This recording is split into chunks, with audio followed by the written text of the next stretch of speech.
बसपा मुखिया मायावती के भतीजे आकाश आनंद फिर से मायावती के उत्तराधिकारी बन गए हैं।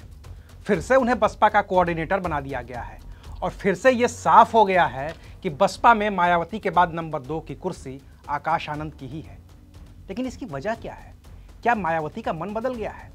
क्या मायावती को लगने लगा है कि आकाश आनंद अब परिपक्व हो गए हैं?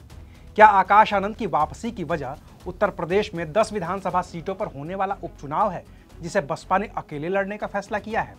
या फिर आकाश आनंद की वापसी की वजह कुछ और नहीं बल्कि नगीना लोकसभा से जीतकर संसद पहुंचे चंद्रशेखर हैं, जिनकी जीत में दलितों का नया मसीहा दिखने लगा है। आखिर क्या है आकाश आनंद की वापसी की असली कहानी? आज बात इसी मुद्दे पर। नमस्कार, मैं हूं अविनाश और आप देख रहे हैं अनकट। 7 मई 2024 वो तारीख थी जब मायावती ने आकाश आनंद के खिलाफ एक्शन लिया था। मायावती ने न सिर्फ उन्हें अपने उत्तराधिकारी के पद से हटा दिया बल्कि उनसे बसपा के नेशनल कोऑर्डिनेटर का पद भी छीन लिया और इसके पीछे वजह बताई कि आकाश आनंद अभी परिपक्व नहीं है, इतनी बड़ी जिम्मेदारी संभालने को तैयार नहीं है। लेकिन 47 दिन बीतते बीतते मायावती को अपनी गलती का एहसास हो गया। आकाश आनंद की वापसी हुई और फिर से उन्हें उत्तराधिकारी के साथ ही नेशनल कोऑर्डिनेटर के पद पर भी बहाल कर दिया गया।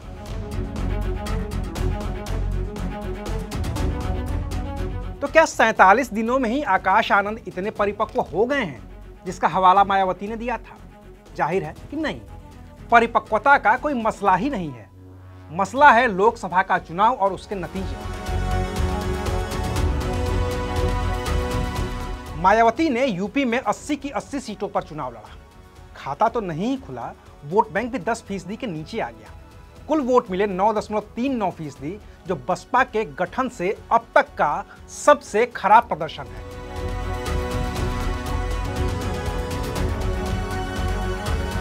बसपा ने जब 1989 में अपना पहला चुनाव लड़ा था तब भी बसपा को 9.90% वोट मिले थे और उसने लोकसभा की कुल 2 सीटों पर जीत दर्ज की थी। लेकिन 2024 में तो मायावती का कोई भी प्रत्याशी दूसरे नंबर पर भी नहीं पहुंच पाया, जीत तो छोड़ दीजिए। बाकी रही सही कसर पूरी कर दी चंद्रशेखर आजाद ने। उन्होंने उत्तर प्रदेश की नगीना लोकसभा सीट से 1,52,000 वोट के बड़े अंतर से जीत दर्ज की। मायावती ने दलित होने के नाते चंद्रशेखर को कोई रियायत नहीं दी थी।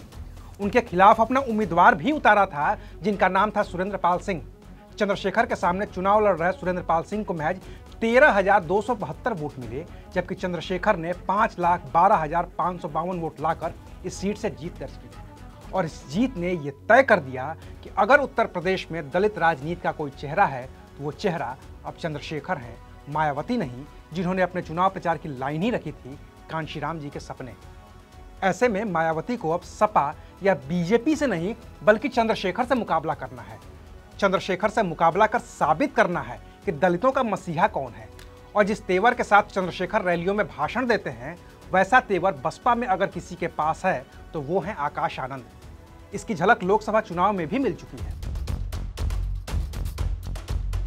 7 मई 2024 से पहले तक जब तक आकाश आनंद मायावती के उत्तराधिकारी, नेशनल कोऑर्डिनेटर और स्टार प्रचारक रहे थे, उनके वीडियो सोशल मीडिया पर सुर्खियां बटोर रहे थे। जिस तरह से आकाश आनंद प्रधानमंत्री मोदी पर तल्ख टिप्पणियां कर रहे थे, उनकी रैली में मौजूद लोग तालियां बजा रहे थे। लेकिन तब यही तेवर आकाश आनंद को भारी पड़े थे और उन्हें अपने पद से हाथ धोना पड़ा था। लेकिन 47 दिनों के अंदर अंदर मायावती को यह लगने लगा है कि अगर चंद्रशेखर से मुकाबला करना है, चंद्रशेखर की राजनीति की काट खोजनी है, तो फिर उसी तेवर की जरूरत पड़ेगी जो आकाश आनंद के पास है। लिहाजा आकाश आनंद की वापसी हो गई है। लेकिन अभी यह देखना बाकी है कि क्या आकाश आनंद के तेवर वही पुराने वाले रहेंगे या फिर उनकी टोन डाउन होती है।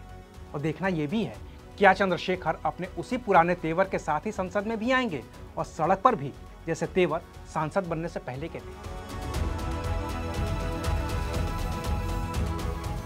बाकी तय तो यह भी है कि जो चंद्रशेखर अभी तक सीधे मायावती पर हमलावर होने से बचते थे, अगर आकाश आनंद उनका नाम लेते हैं तो फिर चंद्रशेखर के निशाने पर भाजपा, सपा और कांग्रेस ही नहीं बल्कि बसपा भी होगी। और आकाश आनंद चंद्रशेखर के सियासी लड़ाई में जो जीतेगा वही फिलहाल दलितों का नया मसीहा होगा। अभी के लिए शुक्रिया। आप देख रहे थे